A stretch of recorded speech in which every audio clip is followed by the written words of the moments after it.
choses arrivent. Il faut faire attention à la séduction.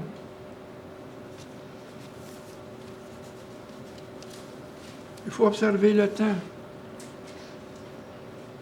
Jean 3, verset 8, on a l'esprit. On ne sait pas où c'est qu'il va le vent. D'où qu'il vient. Mais c'est ça. On voit le vent dans le monde. On voit qu'est-ce qui se passe. Jésus nous décrit tout. Les prophéties sont là.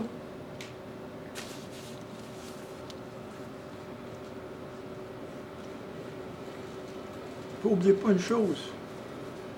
Il faut avoir l'activité et l'effet du Saint-Esprit sur ceux qui sont nés de nouveau. On n'est pas là pour être pris dans une servitude, dans le mensonge. On n'est pas pris dans le mensonge de l'Antéchrist. Le mensonge de l'Antéchrist est dans le monde. Ça ment à pleine vapeur. Mensonge par-dessus mensonge, prétexte par-dessus prétexte. N'oubliez pas, Jésus a dit, je suis la lumière du monde. Et celui qui me suivra, on va dire dans le mot grec, celui qui persistera à me suivre, ne marchera pas dans les ténèbres, mais va avoir la lumière de la vie éternelle. Et comme Paul dit, nous ne sommes pas des enfants. Nous sommes des enfants du jour. Nous sommes des enfants de lumière en nous. Nous sommes le peuple de Dieu. Nous sommes des enfants de Dieu.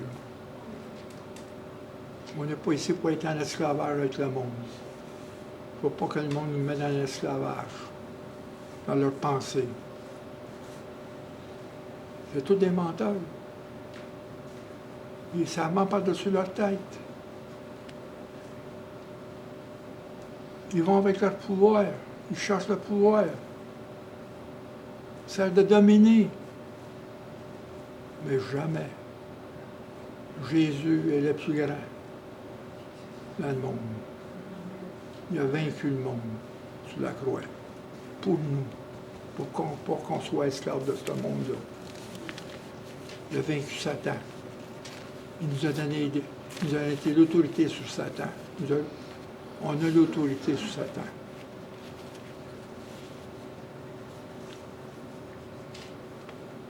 Le discours de Jésus contient une part de mystère qui exige, comme on dit encore, une certaine humilité de notre part. Il nous oblige à nous attacher à lui, à adorer Jésus-Christ, l'adorer.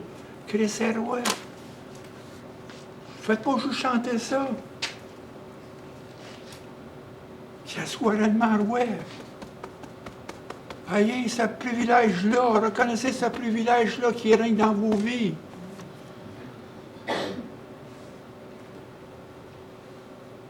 Il faut nous faire voir le mensonge qui est dans le monde, qui dirige nos vies. Il est le Seigneur des Seigneurs, le Roi des Rois. Faites pas juste penser à ça. Vivez, laissez-les rentrer. Vivez pour lui. Vivez pour lui. Amenez cette espérance dans un monde qui est complètement brisé. On est des lumières qui reflètent sur nous. Il ne faut pas juste dire qu'il est roi. Il faut, oui Seigneur, tu es roi. Merci que tu règnes sur moi, tu as pris ma vie dans tes mains. Merci. Merci. Emmène-moi où c'est que tu m'as emmené. Tiens-moi la main.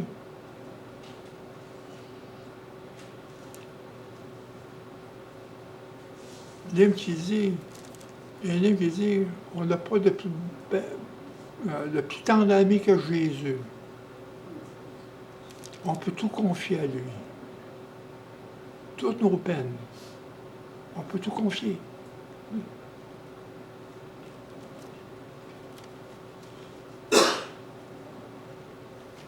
Puis dans Marc, comme je vous dis tout à l'heure, comme je dis dans 2 Pierre, il faut faire attention aux prophéties. Il ne faut pas que ce soit une interprétation personnelle. Puis dans Marc, au chapitre 13, verset 4, « Et celui qui lit, fasse attention. Fasse attention. Car beaucoup d'enseignements non bibliques se protègent, se répandront dans les églises. Beaucoup d'enseignements non bibliques vont se répandre dans les églises. Plus que jamais, le croyant doit connaître la parole et obéir à elle seule. Il faut connaître la parole. Il faut connaître la parole. C'est notre direction. Ça, c'est notre map. Puis sur cette map-là, il y a une boussole qui s'appelle Jésus-Christ. C'est notre boussole.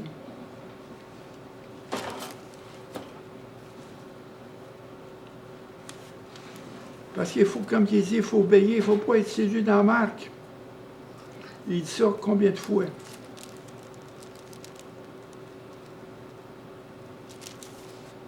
Marc 13. Au chapitre, verset 13.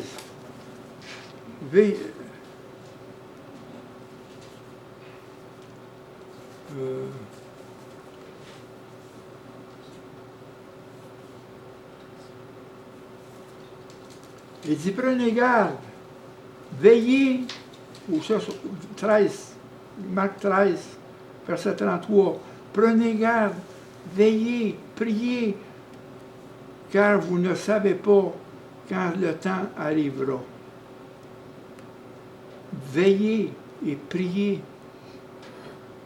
Entrez dans votre chambre, fermez la porte, attendez que la colère de Dieu passe.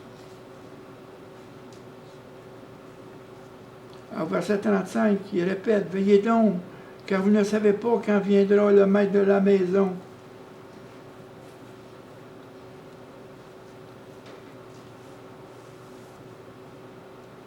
Il parle de veiller.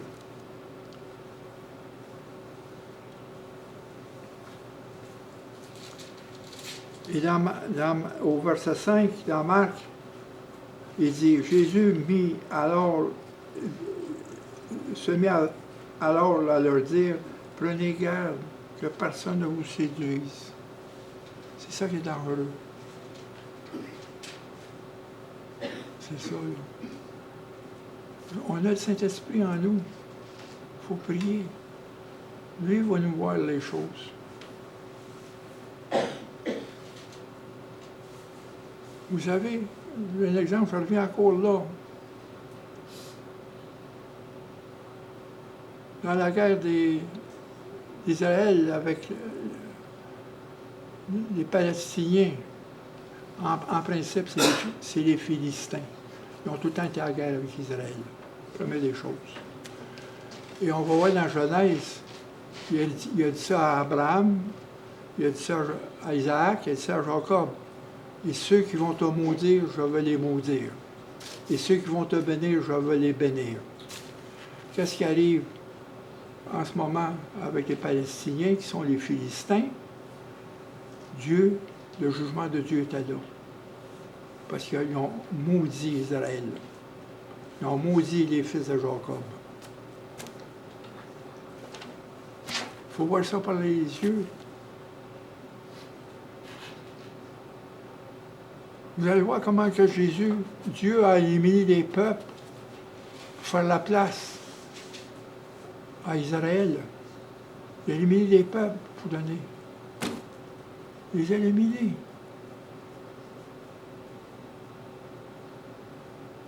C'est dans le plan de Dieu. Le jugement de Dieu est là. Et on voit une partie du jugement de Dieu sur la terre en ce moment, avec tout ce qui se passe. N'oubliez pas, l'instabilité, la peur, la crainte, ce sont les conséquences du péché. Les guerres, les maladies, l'instabilité, ce sont les conséquences du péché.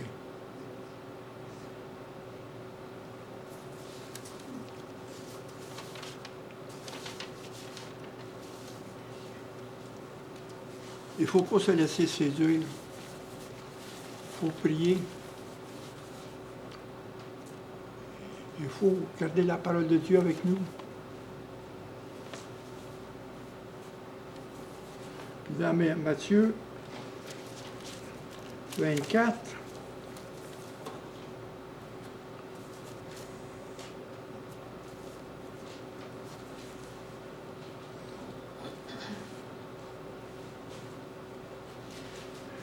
comme j'ai dit ici, pour que ce qui est du jour et de l'heure, personne ne le sait. Ça, c'est Matthieu 24, verset 36. Ni les anges des cieux, ni le Fils, mais le Père seul.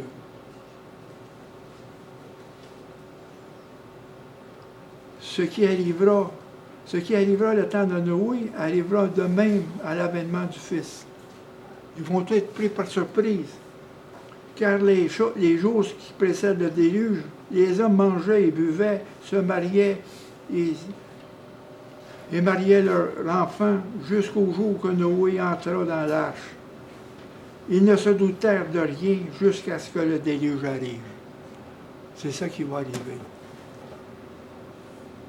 C'est pour ça, dans Matthieu 25, il parle qu'il faut être prêt. Il faut mettre de l'huile dans la lampe. Il faut avoir cette réserve de l'huile-là. L'huile, c'est l'Esprit Saint qui est en nous. Il faut être prêt. Aujourd'hui, à l'heure même, il faut être prêt.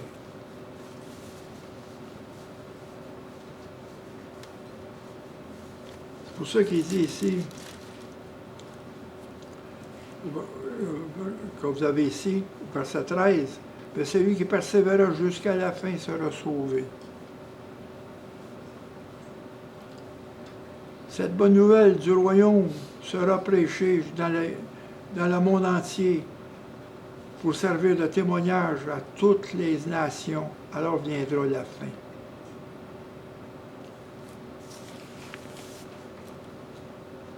La bonne nouvelle, c'est quoi? C'est que le retour de Jésus, que Jésus va nous emmener en haut. Il y en a assez, du monde sont mal pris, qui sont réellement. Parce que quand il va arriver l'enlèvement, il y a deux hommes qui vont être dans le champ. Il y en a un qui va être parti, l'autre va rester, il va se demander qui est l'autre. C'est comme un homme va balancer son enfant sur une balançoire, d'un coup il est parti. Il est tout seul. C'est ça qui va arriver l'enlèvement. Ça va être subit.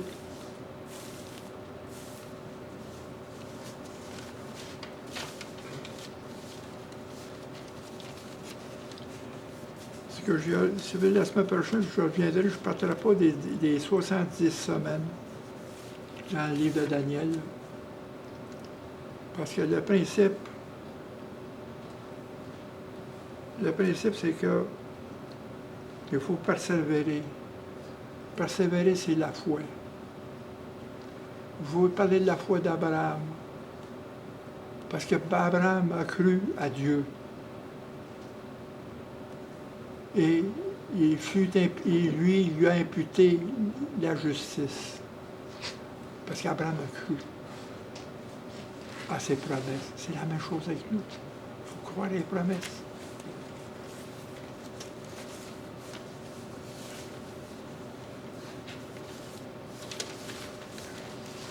Parce que dans le monde qu'on vit aujourd'hui, comme dit encore dans les Colossiens, il dit, affectionnez-vous avec les choses qui sont en haut, pas ceux qui sont à la terre. Il faut regarder en haut. C'est en haut. C'est là qu'est notre cité, c'est là qu'est notre patrie. C'est là qu'on doit aboutir. Parce que Dieu nous a promis, une terre promise, elle est là.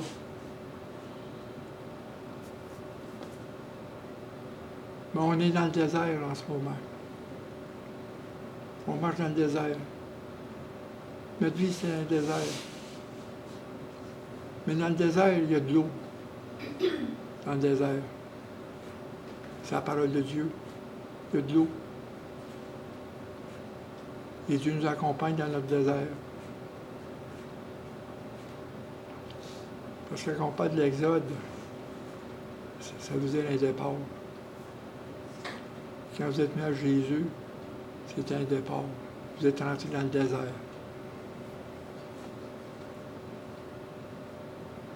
Tu sais, Israël a plus 40 ans dans le désert. Mais nous, ça prend peut-être plus que 40 ans avant d'arriver dans la terre promise. Selon que les jours qui nous ont été assignés ici. Parce que quand on est à Jésus, il aurait pu tout de suite monter en haut. Mais non, il fallait rentrer dans le désert.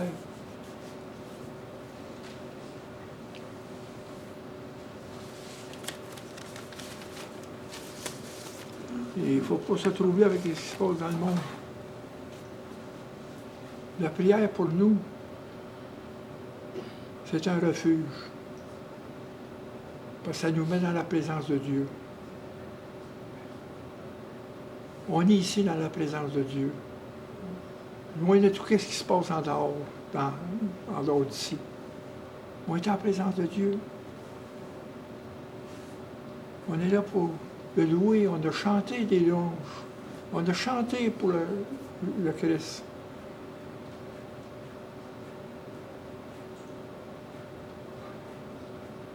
Ces chants-là nous donnent l'encouragement. Vous attendez sa parole aujourd'hui. Il nous rappelle des choses qu'on oublie.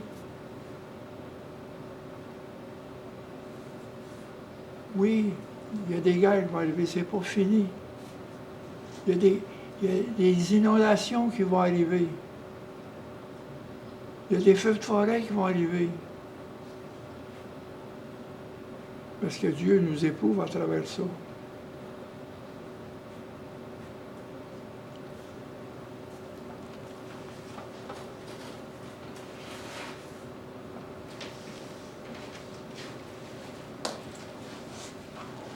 Voici le jour, voici le